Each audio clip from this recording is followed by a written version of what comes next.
Kang Odoy Channel, menguak mitos, fakta, dan sejarah.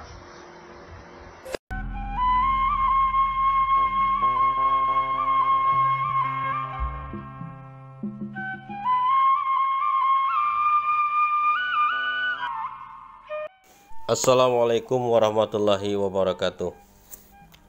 Alhamdulillah, sahabat Odoy, apa kabar? Di jumpa kali ini mudah-mudahan kita semua selalu dalam keadaan sehat walafiat.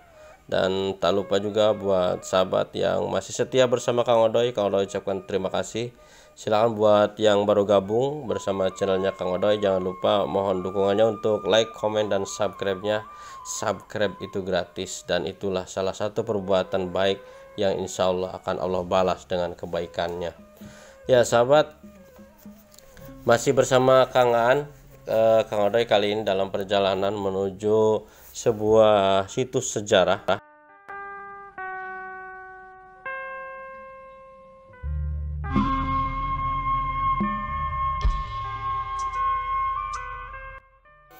yang dikenal dengan nama Pedalaman.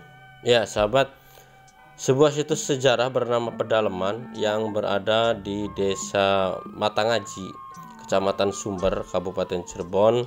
Setelah kemarin di video yang lalu Kang Odoy dari sebuah situs sejarah bernama Kepandaian, dan inilah yang dinamakan dengan situs Pedalaman sahabat.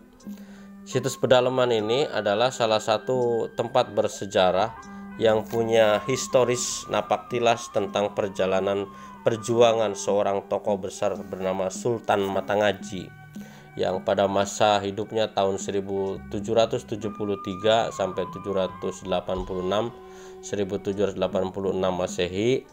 Beliau dalam masa perjuangan menentang kebijakan kedoliman para penjajah dari Belanda. Sultan Matangaji ini setelah mendapat serangan mendadak dari tentara Belanda ke Gua Sunyaragi, dan beliau inilah melarikan diri sampai ke sini, menyelamatkan diri beserta beberapa pengikutnya sampai di desa yang sekarang kita kenal dengan Matangaji. Dan inilah yang dinamakan situs Pedalaman. Situs Pedalaman ini adalah sebuah tempat yang dahulu oleh Sultan Matangaji beserta para pengikutnya dijadikan tempat penyepuhan, istilahnya penyempurnaan alat-alat perang yang dibuat di tempat lain, yaitu di Kepandaian.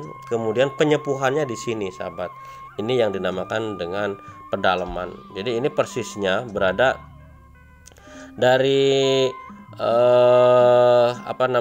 dari Desa Matangaji ini. Ternyata ini tempatnya berada di pinggir jurang. Jadi kalau kita lurus dari Kepandaian itu ke sebelah barat ya, lurus ke sebelah barat, nih nanti ada tikungan ke kanan.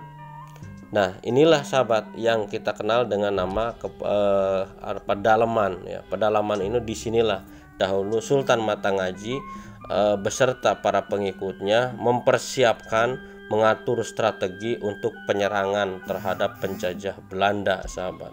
Ini tempatnya sahabat. Ini berada di sebelah tebing, di sebelah jurang. Jadi ini di belakang ini tuh, di samping kanan bangunan ini yang dinamakan situs Pedalaman, terdapat jurang yang cukup tinggi, cukup curam. Jadi kalau kita jatuh ke bawah ini bahaya. Dan sementara yang ini adalah tempat air yang digunakan oleh masyarakat yang masih menganggap sebuah tempat karamat ya, sebut karamat. Ya itulah sahabat mengenai tentang perjalanan Kang Odoy beserta Kang Aan menyelusuri tempat sejarah ini yang dinamakan dengan Pedalaman. Oke, jangan di skip sahabat, jangan di skip biar kita tidak gagal paham. Kita sama-sama belajar tentang sejarah Kacirebonan.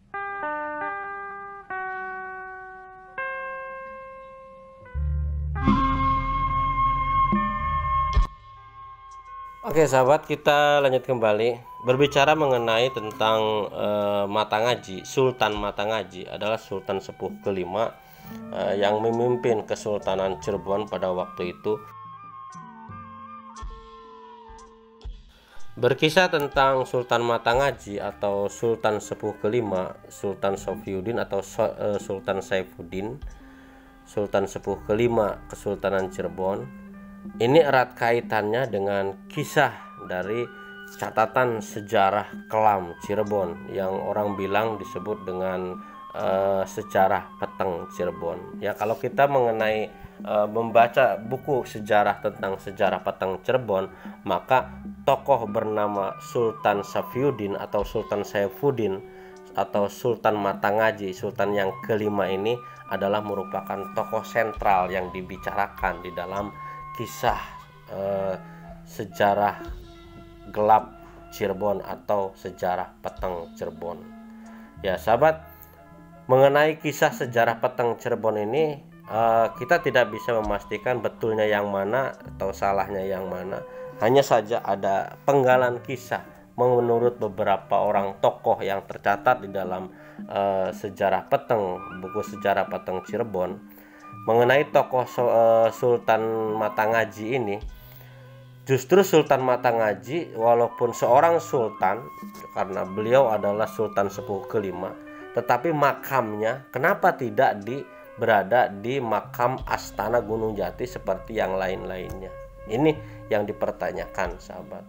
Karena konon katanya yang namanya Sultan Sofiyuddin atau Sultan Saifuddin atau Sultan Mata Ngaji ini adalah seorang tokoh istilahnya kontroversi lah, itu istilah tokoh kontroversial yang pada waktu itu pada masa pemerintahannya pengaruh dari VOC Belanda di Keraton Kasepuhan ini sangat berpengaruh sekali. Makanya terjadi sebuah clash atau mungkin sebuah istilahnya kudeta ya. Kudeta di dalam keraton sendiri akibat pengkhianatan dari seseorang yang mengharapkan janji dari VOC yang akan memberikan hadiah kekuasaan berupa menjadi seorang sultan gitu. Jadi kalau kita bicara tentang Sultan Sofiyuddin, ya makamnya masih banyak tanda tanya sahabat. Insya Allah nanti lain waktu kita lakukan penelusuran di manakah sebetulnya makam Sultan Mata Ngaji ini sahabat. Oke, untuk sementara cukup sekian saja. Akhir kalam, billahi taufiq wal hidayah. Wassalamualaikum warahmatullahi wabarakatuh.